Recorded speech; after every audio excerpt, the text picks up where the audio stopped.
Hi, I'm Ali, salon director at the Head Gardener Hair Salon in Inverness, and I'm delighted to be sponsoring this brilliant new podcast called Lump. It's honest, raw, challenging, funny, and very, very sweary. But let's face it, cancer is a bit bloody sweary. One last thing, make sure you rate, like, and share Lump wherever you get your podcasts. Thanks a million, and over to Penny.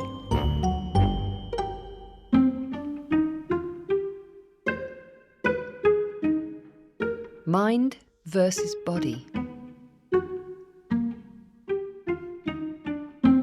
Cooking dinner one evening a few weeks after surgery, and suddenly my brain goes quiet. I tune into my senses to try and work out what's just happened, what's different.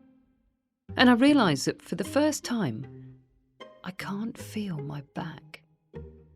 Quite suddenly, like a switch being turned off, my brain decides to accept the shape and feel of what's happened to my body. It's so odd and comforting that I stand by the dining table, resting my fingers gently on the wood top, enjoying the sensation of no sensation. I hardly dare breathe in case it disappears. I have to search around for the discomfort. It's still there when I tune in, but I have to find it, like a taste or smell you have to reach for. Since my wound started the job of healing, the discomfort in my body has intensified and magnified to form a constant background noise to my every waking moment. I'm not in pain as such, just permanently uncomfortable, and no matter what I do, it won't shift or ease. But now, in those brief, few, glorious moments standing by the table as I make dinner, I realise that my brain can do some of the job of easing my body. And I start to wonder how much of my recovery will be about physical mending, and how much is about my brain learning to accept and then quieten. Over the next few days, the sense that my back is all wrong returns, and once again I find myself resisting the physical shift that surgery has wrought. I wonder whether everyone who has this surgery feels the same, or are these the challenges of someone who is particularly physical in their connections to the world? Would this all feel less difficult if I was someone who didn't seek out physical activity the whole time? When I look at the world, I yearn to be out moving in it. When I look at the hills above the house, I want to climb them.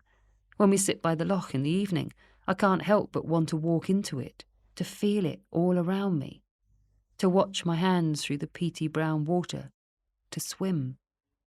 I don't know how to be in the world without being physical.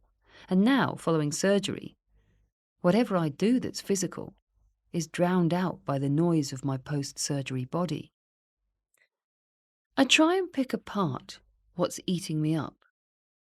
It's not like I can't do things. I'm not in pain. But there's a sense that whenever I try to do even small amounts, I meet resistance, real or imagined.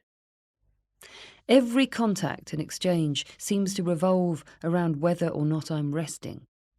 I hope you're not doing too much is the constant nag, and it makes me hiss with annoyance. But maybe the Greek chorus to my life has a point, because every time I try to do anything beyond the most minimal of activities, my body revolts. I have a screaming reminder of the cancer and the past few hellish weeks, and I hate it. How do I find my peace with this? How do I continue to be physical when I feel so compromised? But it's not just my brain's stubborn refusal to accept my gnarly, ugly shape. There's a further problem with my brain getting in the way of my recovery.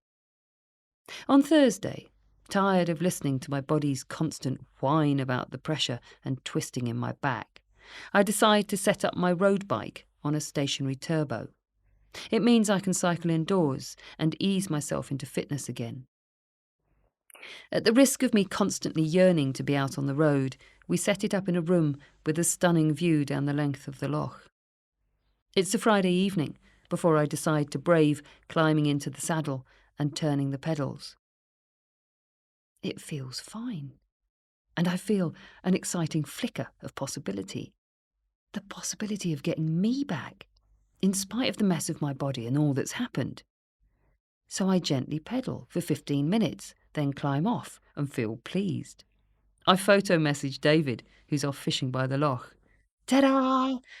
I'm working on us getting Penelope joyfulness back. He replies with a thumbs up. The next day, that flicker of possibility is still burning in me. So, while David works on the garden, I dig out my mountain bike and pump up the tyres. I decide I will cycle to the end of the beach at the head of the loch, then home again. All of about 2 miles. And I do it. I feel nervous, anxious and shaky, but I get on my bike and bump my way down our track to the end of the loch, then turn round and climb back up to the house. I remember talking to my good friend Dan before my operation, and I told him I thought I'd be fine with the recovery bit, that I understood pain and how to push through it, that I had that kind of strength. And I do have that kind of strength. That seems to be how people see me. Strong. And people define strength as the ability to push yourself. That same strength saw me take up cycling in the wake of surgery on my back 10 years ago. I decided on cycling because it didn't seem to hurt my spine, but it would allow me to push myself. And I do need something to push me. So I took up cycling, and to begin with, I cycled up to the top of a local hill, then turned around and cycled home again. But before long, I was setting my sights on doing a 65-mile sportive. Then that 65 miles turned into my joining a cycling club and wanting to cycle 100 miles, which I did, meeting David in the process, so my new passion for pushing myself on the bike became a shared obsession. And in the course of cycling all those miles, my brain learnt to ignore my legs and ignore discomfort. Cycling 100 miles is not particularly comfortable, not for me anyway. But you just learn to tell your legs to shut up and get on with it. You learn a certain brand of resilience and fortitude, a stubbornness, something people call strength. And so I thought that coming out of surgery, I'd be able to grin and bear any pain, that I'd just tell my body to shut up and get on with it, as I always have. So when I climb onto my mountain bike and bump my way down the rutted stony track, I didn't think anything of it. And when I come to climb back up the hill, instead of getting off the bike and walking, I just tell my legs to get on with it. I make it to the top, elated and giddy with what I've just done, and yes, it didn't feel entirely great on my back, but I did it. For the next 2 days, I feel terrible. Truly terrible. I can't get comfortable however I lie. My back feels what I can only describe as outraged at my behaviour. For the first time in weeks, I have to reach for painkillers, and slowly, quietly, frustratingly, a horrible realisation dawns on me that I'm just not ready. No matter how much I want to be the old me, I'm not ready. Far from it. The only bit of the old me that remains is that idiotic, stubborn core which doesn't know how and when to stop pushing. When I meet with Karen, the breast care nurse, I share my heartbreak. I tell her I don't know how to find a new Everest, that I don't know how to work out what the limits are, what I can and can't do. I feel like I don't have an off switch, and I don't know how to listen to my body. I feel so frustrated that even when I do what I think of as baby steps, they're too big, and I'm still too broken. And the feeling of being trapped in this new and ugly frame is overwhelming. For the first time in all the weeks I've seen Karen, I cry. And the sheer magnitude of my surgery slowly starts to sink in. And I'm gutted about it all. I've slowly come to the realisation that I'm just not getting better. I'm not healing. And if I'm to have any kind of chance of getting back on track with my recovery, I need a radical rethink.